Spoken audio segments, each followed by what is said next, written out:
Harassment है वो defined है कि any a male when he makes any sexual coloured remarks, he makes any physical contact, he makes any advances, he shows pornography to a woman at a workplace, तो उसको 1 साल से 3 साल की सजा और फाइन का इसमें प्रोविजन है।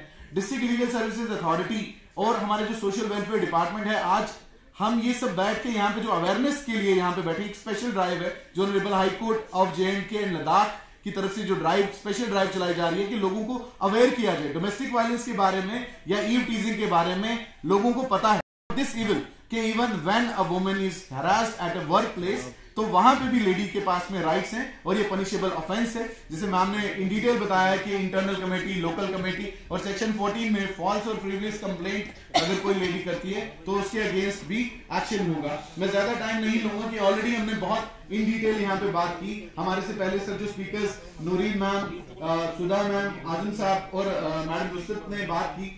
I formally welcome on behalf of everyone our Secretary Jalsa Janab Wajahid Hussain Kazmi साहब। We are thankful sir to you for every time we have seen कि आप जो भी हमारे ऐसे इश्यूज जो लीगल इश्यूज रहते हैं आप उस पर अवेयरनेस ड्राइव के माध्यम से या स्कूल्स में ड्राइव्स के हिसाब से या डिबेट्स में या मीडिया के जराए लोगों को अवेयर करते हैं। We are thankful to you sir for. But जहाँ पे होते हैं वहाँ पे फीमेल्स जो है वो सामने कभी आती नहीं है इस तरह के इंसिडेंट्स को लेकर के। तो इम्पॉर्टेंट ये था कि जैसे कि मैडम ने बात की कि इंटरनल कमेटीज जो है वो कॉन्स्टिट्यूट की गई हों, जहाँ पर भी 10 एम्प्लॉइज किसी भी ऑर्गेनाइजेशन में काम कर रहे हैं और वहाँ पे अगर फीमेल्स काम कर रही हैं तो इट इज़ मैंडेटरी कि वहाँ पे इंटरनल कमेटी जो है वो कॉन्स्टिट्यूट की जाए। और जैसे कि स्पेसिफिक टाइम फ्रेम दिया गया है कि कितने टाइम फ्रेम में वो जो है वो कमेटी इस तरह की कोई कंप्लेंट आती है, किस कॉन्फिडेंशियलिटी से उसको मेंटेन करके उसका ट्रायल करना है, फिर उसको आगे चलाना है। देन जो हमारे डिप्टी कमिश्नर हैं या जो हमारे अपीलेट अथॉरिटी है वो किस तरीके से इसको डिस्पोज ऑफ करेगी। मोहम्मद आजम, मैं तहसील सोशल ऑफिसर हूँ।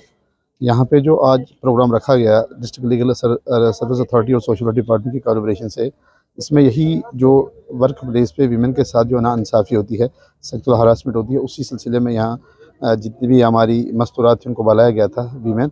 तो उनको इस एक्ट के बारे में बताया गया कि किस किस तरीके से आपको अगर कहीं इस तरह की कोई परेशानी आती है तो वो किस तरीके से अपना जो कंप्लेंट है वो दर्ज करवा सकती है। उसमें उन्होंने जो हमारे डलसा के डिस्ट्रिक्ट लीगल सर्विस अथॉरिटी के जो हमारे ऑनरेबल जज साहब थे, वजाहत काज़मी साहब, उन्होंने बड़े प्यारे अंदाज में बच्चियों को समझाया कि अगर आपके साथ ऐसा कोई नाइंसाफ़ी होती है, कहीं पर ऐसा कोई मसला पेश आता है तो आप किस तरीके से अपनी कंप्लेंट दर्ज करवा सकती हो। या वर्क प्लेस पे 10 से 20 लोग अगर ऑफिस में फीमेल काम करती हैं तो वहाँ किस तरीके की कमेटी कॉन्स्टिट्यूट की जाए। अगर आपको कोई ज़रूरी नहीं है कि कोई कंप्लेंट इस तरह की करे, लेकिन अगर खुफिया भी कोई अपना नंबर जो है वो किसी तरीके से भी अगर वो आपको चैट करता है या इस तरीके की कोई भी बात आती है तो वो एक हमारी वुमेन हेल्पलाइन है, उस पर अपनी कंप्लेंट दर्ज करवा सकती है। और मुख्तलिफ एक्ट उन्होंने बताए जिनके तहत जो है वो जो भी इस तरह का कल्प्रिट्स होगा वो पकड़ा गया तो उसको उसके कानून के दायरे में रहकर उसको पूरी जो सज़ा दी जाएगी। उसी सिलसिले में ये अवेयरनेस का था आज। तो लोगों को यही इतला दी जाती है कि इस तरीके का कहीं भी हमारी जितनी भी वीमेन हैं उनको अगर कहीं भी इस तरीके की कोई शिकायत इस तरह की हैं तो 181 जो हमारा वीमेन हेल्पलाइन नंबर है वो वहाँ पे अपनी शिकायत दर्ज करवा सकती हैं। तो उन कल्प्रिट्स को जो है उनके खिलाफ जो है कड़ी से कड़ी कार्रवाई की जाएगी।